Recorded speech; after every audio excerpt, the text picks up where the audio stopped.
ये कहानी उस समय की है जब इंसान गुफाओं में रहते थे और उनका दिमाग ज्यादा विकसित नहीं हुआ था। कहानी की शुरुआत में हमें एक कबीले को दिखाया जाता है जहाँ पे जॉनी नाम का एक लड़का रहता था। जॉनी काफी कमजोर लड़का था और उसे कोई भी डरा देता था। यहाँ पर हम देखते हैं कि कबीले का सरदार काफी ताकतवर होता है और उसकी ताकत से पूरा कबीला डरता था। सुबह होते ही कबीले के सारे लोग खाना ढूंढने लग जाते थे और खाना मिलने के बाद अपनी गुफा में चले जाते थे। वहीं हम जॉनी को देखते हैं और वो भी खाना ढूंढ रहा था। अब खाना ढूंढते ढूंढते वो एक शैतानी पेड़ के पास पहुंच जाता है। यहाँ पे जॉनी का किस्मत अच्छा होता है कि उस पेड़ का पहले से पेट भरा था, वरना आज तो जॉनी के लेने के देने पड़ जाते। वहीं हम देखते हैं जहाँ पर कबीले के सारे लोग पूरा दिन खाना ढूंढते हैं, लेकिन आज किसी को भी खाना नहीं मिलता। पूरे दिन खाना ढूंढने के बाद ये सारे लोग गुफा में वापस आ जाते हैं। यहाँ पे इस गुफा में कई सारी हसीन लड़कियां भी रहती थी और इन लड़कियों में सबसे ज्यादा खूबसूरत तारा थी, जो सरदार की गर्लफ्रेंड होती है, क्योंकि सरदार ही तारा के लिए खाना लाता था। लेकिन आज किसी को भी खाना नहीं मिला था, इसीलिए ये सारे लोग आज भूखे पेट सोने वाले थे। वहीं हम जॉनी को देखते हैं जो गुफा में आकर अपनी जगह पर जाकर बैठ जाता है। वहीं तारा जो सरदार के साथ सोने की तैयारी कर रही थी, लेकिन जॉनी को आज काफी ज्यादा भूख लगी थी, इसीलिए इमरजेंसी के लिए छुपाया हुआ फल वो निकाल लेता है। अब जॉनी जैसे ही खाने वाला होता है तभी उसकी नजर भूखी तारा पे पड़ती है। जॉनी मन ही मन में तारा को पसंद करता था और वो उसे पटाकर उसका गुफा में बजाना चाहता था, इसीलिए वो तारा के पास जाता है और उसे खाने के लिए फल देता है। अब जॉनी के जाते ही तारा सरदार को जगाती है, तो बेवकूफ तारा सरदार को उठाकर वो फल खाने के लिए उसे दे देती है। जॉनी ने तारा को इम्प्रेस करने की कोशिश करी थी, लेकिन ऐसा नहीं होता है। अब अगले दिन इन लोगों को एक लाल फल मिलता है। अब सरदार के कहने पे जॉनी उसे खाता है और मौका देखकर वो कुछ लाल फल अपने पास छुपा लेता है। दरअसल सरदार ये जानना चाहता था कि कहीं ये फल जहरीले तो नहीं, इसीलिए वो जॉनी को खिलाकर टेस्टिंग कर रहा था। अब लाल फल खाते खाते जॉनी यहाँ पे बेहोश हो जाता है, यानी कि इस फल से किसी को बेहोश किया जा सकता है। अब कुछ देर के बाद हम जॉनी को देखते हैं जिसे होश आ जाता है और वो पुराने फल को काट कर उसके अंदर लाल फल डाल रहा था। वहीं कबीले वाले को आज भी खाना नहीं मिला था, इसीलिए सारे लोग पानी पीकर अपना पेट भर रहे थे। वहीं जॉनी को देखते हैं जो तारा के पास आकर फिर से उसे एक फल देता है। दरअसल जॉनी को लग रहा था कि तारा ये फल सरदार को खिलाएगी और सरदार ये फल खाकर बेहोश हो जाएगा, जिसके बाद वो तारा के साथ रंगरेलियां मनाएगा। अब जॉनी के मुताबिक तारा वो फल सरदार को दे देती है, लेकिन ये क्या, सरदार थोड़ा सा फल खाता है और वापस वो तारा को दे देता है। अब फल खाने की वजह से सरदार और तारा एकदम बेहोश हो जाते हैं। वहीं जॉनी तारा के पास आकर उसे उठाने की कोशिश करता है। वो इस बात से अनजान था कि सरदार के साथ साथ तारा ने भी उस फल को खाई है। यहाँ पे जॉनी तारा का बचाना भी चाहता है, लेकिन वो इस काम में सफल नहीं हो पाता।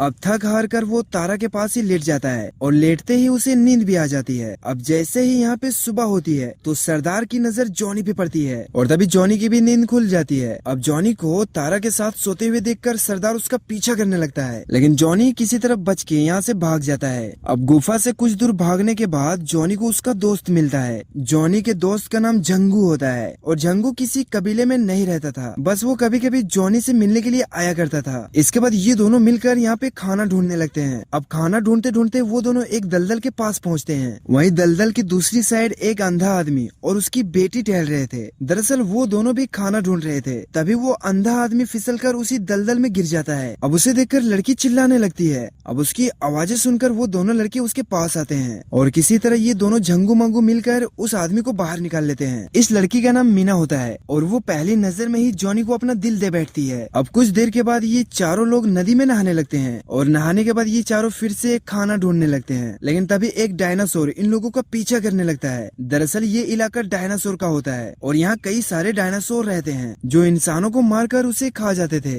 वहीं दूसरी तरफ हम सरदार को देखते हैं जिसको आज काफी सारा खाना मिलता है। वो थोड़ा सा खाना कबीले में दे देता है और आधे से ज्यादा वो अपने पास रख लेता है। अब अगले दिन हम जॉनी को देखते हैं जहाँ पे सारे लोग सो रहे थे। इसी बीच यहाँ पर एक नया बंदा आता है। अब उसकी कदमों की आहट सुनकर जॉनी जाग जाता है। अब जॉनी को देखकर वो आदमी इतना डर जाता है कि वो वापस गुफा में चला जाता है। अब उसे गुफा के अंदर जाते देख जॉनी उसके पास आता है और उसे बाहर आने के लिए कहता है। यहाँ पर हम देखते हैं कि वो आदमी गुफा में अकेला नहीं था, बल्कि गुफा के अंदर उसका पूरा परिवार रहता था। और तभी जॉनी के पास एक डायनो आता है। अब डायनो को देखकर जॉनी एक बड़ा सा कद्दू उठाकर डायनो की तरफ फेंकता है और वो कद्दू उस डायनो के सींग में फंस जाता है। अब कद्दू फंसने की वजह से डायनो को सही से नहीं दिखता, इसीलिए वो घबरा कर यहाँ से भाग जाता है और सारे लोग जॉनी की तारीफ करने लगते हैं। उन्हें लगता है कि जॉनी काफी बहादुर है। अब रात होने के बाद यहाँ पे बारिश होने लगती है। वहीं जॉनी और उसके लोगों के पास रहने के लिए कोई जगह नहीं नहीं थी, इसीलिए ये लोग रहने के लिए जगह ढूंढने लगते हैं। और तभी इन लोगों को एक बड़ा सा पेड़ दिखता है और वो सारे लोग उसी में जाकर छिपते हैं। यहाँ पे काफी बारिश होती है और साथ ही काफी बिजली गरज रहे होते हैं। इसी बीच एक पेड़ में बिजली गिरती है, जिससे पेड़ के तने कट के नीचे गिर जाते हैं, जिसमें आग जल रही होती है। यहाँ पे जॉनी और उसके आदमी जिंदगी में पहली बार आग देखा था और इसके बाद ये लोग आग की गर्मी लेने लगते हैं। वहीं हम देखते हैं कि कुछ लोग इन लोगों को छुप कर देख रहा है और जल्द ही ये सारे लोग भी जॉनी के पास आ जाते हैं और वो जॉनी को अपने बारे में बताने लगते हैं। दरअसल जंगू की तरह ही इन लोगों के पास कोई भी कबीला नहीं था, इसीलिए अब ये लोग जॉनी के साथ जुड़ना चाहते थे, उसके साथ रहना चाहते थे। यहाँ पर जॉनी उन लोगों को अपने साथ जोड़ लेता है। अब कुछ देर के बाद ये सारे लोग आग के पास बैठकर आग से मांस पकाने लगते हैं और जिंदगी में पहली बार ये लोग मांस पका कर खा रहे थे और पके हुए मांस को खाने में इन्हें काफी ज्यादा स्वादिष्ट लगती है। अब इतना टेस्टी खाना खाने के बाद ये लोग खुशी से नाचने लगते हैं। अब सुबह यहाँ पे जॉनी सबसे पहले उठता है और उसका नया कबीला अभी भी घोड़े बेचकर सो रही थी।